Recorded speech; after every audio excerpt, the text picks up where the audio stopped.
Salam alaikum, bonjour à tous et à toutes.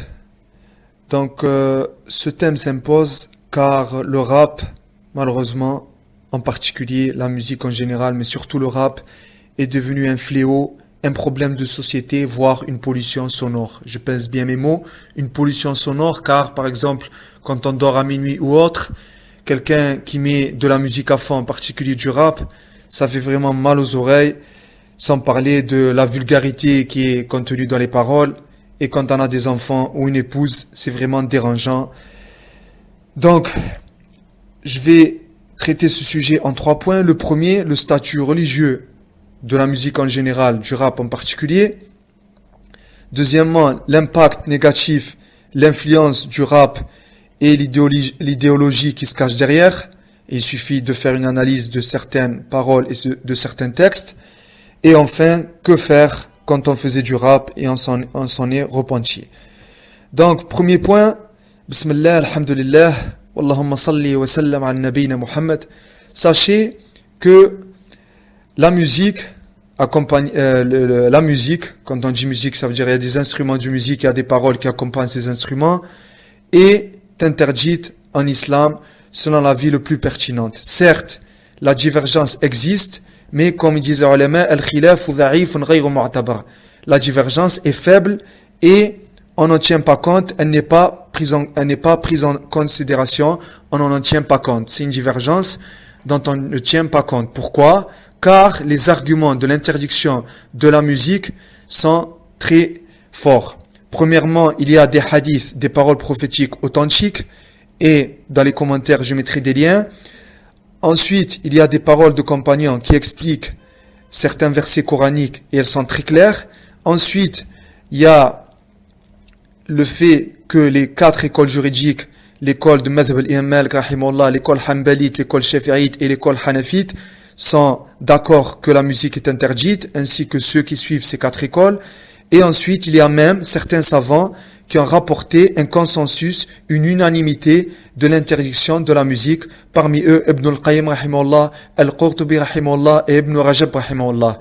Donc il y a certains savants dont Ibn al-Qayyim rahimahullah, Al-Qurtubi rahimahullah qui était à la ville de Cordoba quand l'Andalousie était musulmane, et Ibn Rajab, qu'Allah leur fasse miséricorde, ils ont même rapporté une unanimité, un consensus des savants, ça veut dire le fait que les savants majeurs sont d'accord qu'elle est interdite. Mais et certains disent que le consensus n'est pas authentifié, mais cela montre quand même le poids des arguments de ceux qui interdisent la musique. Et ceux qui veulent approfondir et plus se convaincre et vaincre l'ignorance sur le sujet, je les invite à prendre connaissance du livre de Sheikh Albani rahimahullah, l'interdiction des instruments de musique. Il s'appelle comme ça, approximativement, l'interdiction des instruments de musique. C'est un livre en vente dans les librairies. Donc voilà, ça c'est au niveau religieux. Il y a certes une divergence sur la musique, mais elle est faible et elle n'est pas prise en considération, on n'en tient pas compte.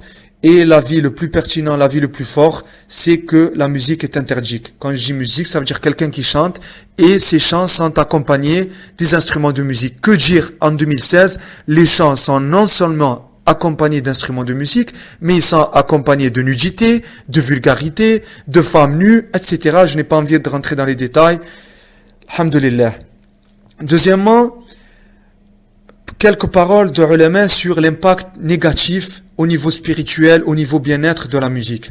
Sachez que la musique fait pousser l'hypocrisie. Ibn al-Qayyim rahimahullah dit: "Min alamat al-nifaq qillatu dhikrillah wal kasal 'inda al-qiyam ila as-salat wa qalla an tajida maftunan bil ghina illa wa hadha wasfuhu." Ibn al-Qayyim rahimahullah dit, parmi les signes de l'hypocrisie, car Allah nous en préserve, c'est le péché le plus grave. L'hypocrite n'est pas musulman. Parmi les signes de l'hypocrisie, il n'est pas encore hypocrite, mais parmi les signes qu'il a de l'hypocrisie ou qui peut devenir hypocrisie ou qu'il a la petite hypocrisie ou autre, parmi les signes de l'hypocrisie, le fait de peu évoquer Allah et d'être paresseux, d'avoir la flemme quand on se lève pour accomplir la prière. Et en général, les personnes éprouvées par la musique, les personnes qui écoutent la musique, qui écoutent constamment la musique, c'est ça leur description. C'est qu'ils évoquent Allah très peu, et ils ont la flemme, il se lève difficilement pour la prière. Donc au plus tu écoutes de la musique, moins tu vas évoquer Allah et plus la prière te sera lourde et pénible. Qu'Allah nous en préserve. Deuxièmement, Ibn Rajab rahimahullah dit يوجب سماع الملاهي النفرة عن سماع القرآن وقلة التعظيم لحرمات الله وينبت النفاق كما ينبت الماء الزرع. Ibn Rajab rahimahullah dit le fait d'écouter la musique, ça t'oblige, ça nécessite le fait de fuir, de s'échapper de l'écoute du Coran. Ça va devenir pénible, tu ne vas plus écouter le Coran et tu vas peu vénérer, peu donner de l'importance aux interdits d'Allah subhanahu wa ta'ala, car en général, quand tu écoutes la musique, la pudeur diminue, la fornication ça devient normal, la nudité, la vulgarité, l'alcool, la drogue, etc. Et aussi, ça nécessite aussi, le fait d'écouter la musique nécessite l'hypocrisie. Ça fait pousser l'hypocrisie comme l'eau fait pousser la plante. Est-ce que l'un d'entre nous doute que l'eau, quand elle pousse, quand elle descend sur une terre, elle fait pousser la plante? Non. Pareil, au plus la musique descend sur ton cœur, au plus elle va faire pousser l'hypocrisie, qu'Allah nous en préserve. Donc je répète, le fait d'écouter de la musique nécessite le fait de s'écarter de l'écoute du Coran. Donc tu vas plus écouter le Coran, tu vas fuir le rappel, tu vas peu vénérer, glorifier Allah subhanahu wa ta'ala, vénérer, respecter, donner de l'importance à ses interdits et à ses obligations, et écouter la musique, ça va faire pousser l'hypocrisie dans le cœur comme l'eau fait pousser les plantes. Qu'Allah nous en préserve. Ensuite, Ibn al-Qayyim rahimahullah dit Al-Qur'an wal-ghina'u la yajtami'ani fil qalbi abada. Ibn al-Qayyim rahimahullah dit le Coran et la musique, ils ne peuvent se réunir dans le même cœur. Dans le même cœur, tu ne peux pas avoir de la lumière et de l'obscurité. Dans le même cœur, tu ne peux pas avoir le Coran et la musique. L'un, il va éloigner l'autre. Au plus tu as du Coran, moins tu auras de la musique tu vas fuir, tu vas te dégoûter de la musique. Et vice versa. Au plus tu as de la musique, moins tu vas écouter du Coran, voire tu ne vas plus écouter du Coran. Donc même dans la prière, il va être pénible. Même tu peux carrément t'éloigner et la prière va devenir pénible, qu'Allah nous en préserve.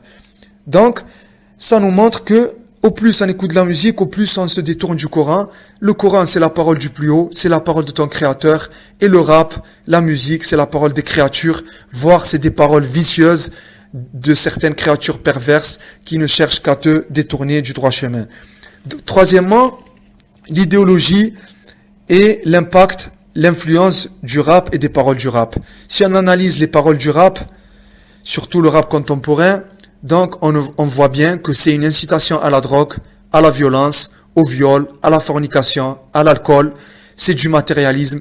Ça contient beaucoup de vulgarité, beaucoup d'insultes. Le mot PUT, le mot FDP, c'est banal. Alors que quand tu dis à quelqu'un FDP, je vous invite à lire Sourate la Lumière, c'est un gravissime péché. Tu as insulté sa mère d'avoir commis la fornication et tu es puni en islam. Je vous invite à lire Sourate la Lumière et de voir le châtiment. C'est un grave péché de dire à quelqu'un, à une fille PUT ou à dire à quelqu'un FDP, désolé des expressions, mais c'est dans chaque phrase quasiment du rap, il y a ces mots-là et ça se banalise. Jusqu'à on voit des femmes, symbole de la dignité, symbole de la pudeur, des princesses, dire ces mots-là, c'est grave. Tellement ça s'est banalisé. Car l'oreille, à force d'entendre ces mots, elle s'y habitue. Comme l'œil, à force de voir la saleté, il s'y habitue. À force de voir l'obscurité, on s'y habitue.